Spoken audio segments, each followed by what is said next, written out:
La Bastille est sur notre district. Et le district exige que l'on ouvre les portes de la Bastille au peuple. Comprenez, messieurs, qu'avec toutes ces innovations, il est bien difficile à un officier du roi de savoir où est son devoir. Pris la Bastille? Pourquoi?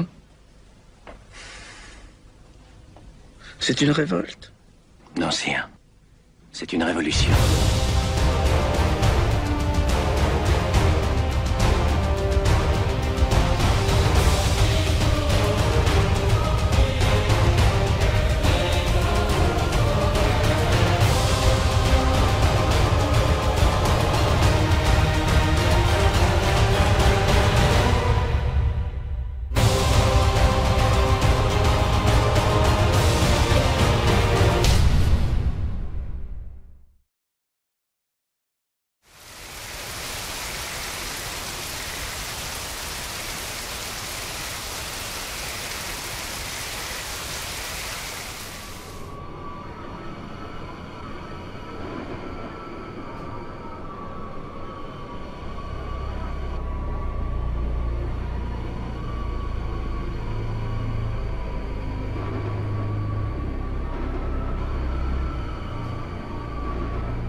commun avec ces canailles à côté de qui on m'a fait asseoir?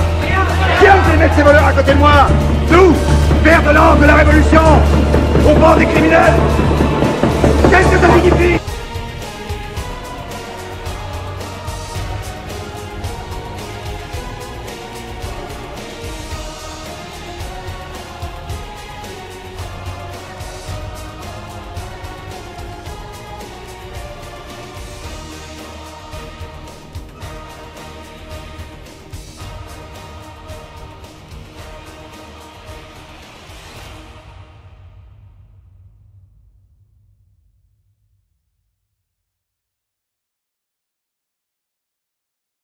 La Révolution est comme Saturne, elle dévore successivement ses propres enfants. Pourquoi serions-nous obligés, pour pousser par je ne sais quel destin, de condamner au lieu de pardonner, de tuer au lieu de sauver? D'où vient cet enchaînement de sang versé? Et où s'arrêtera-t-il s'il s'arrête un jour? Je croyais pouvoir freiner la tempête de la Révolution. Je pensais que c'était souhaitable, et je le crois encore. Mais je vois vos yeux froids, où déjà je peux lire ma mort inévitable, décidée avant même que vous n'entriez dans cette salle. Et je me dis, mais me serais-je trompé? Me serais-je trompé? D'autres que moi pensent différemment. Leur soif d'idéal ne connaît aucune limite.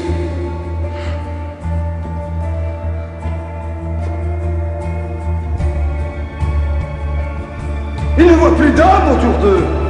Ils ne voient que des spéculateurs, des scélérats, des traîtres. Au nom des principes de la Révolution, ils en ont oublié la Révolution elle-même. Ils ont établi une dictature nouvelle plus féroce encore que l'ancienne. Par crainte du retour des tyrans, ils sont devenus tyrans. Il fallait du sang, que le peuple voulait du sang. Menteur, mensonge. C'est pas le peuple qui veut du sang, c'est toi. Le peuple ne veut qu'une seule chose, c'est vivre en paix. Tu n'as pas le droit de lui attribuer le désir de sang qui est le tien. Tonton, tu t'es trahi.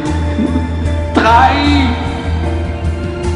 Seul un comploteur, un ennemi du gouvernement, peut insulter ainsi le tribunal du peuple. Le peuple n'a qu'un seul ennemi dangereux. C'est le gouvernement.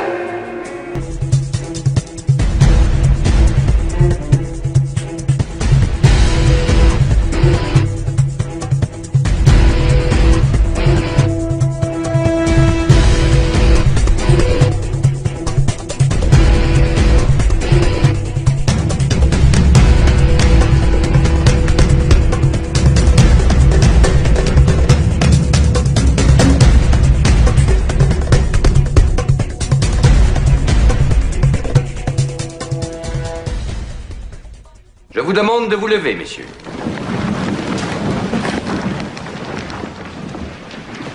Article 1er.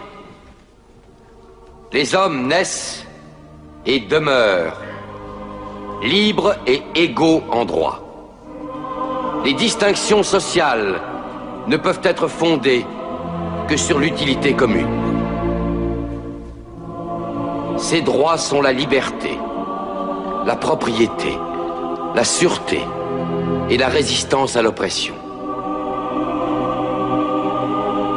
Le principe de toute souveraineté réside essentiellement dans la nation. La loi n'a le droit de défendre que les activités nuisibles à la société. Nul homme ne peut être accusé, arrêté, ni détenu que dans les cas déterminés par la loi. Tout homme est présumé innocent jusqu'à ce qu'il ait été déclaré coupable. Nul ne doit être inquiété pour ses opinions, même religieuses. La libre communication des pensées et des opinions est un des droits les plus précieux de l'homme. Tout citoyen peut donc parler, écrire, imprimer librement, sauf à répondre de l'abus de cette liberté dans les cas déterminés par la loi. La garantie des droits de l'homme et du citoyen nécessite une force publique. Cette force est donc constituée pour l'avantage de tous.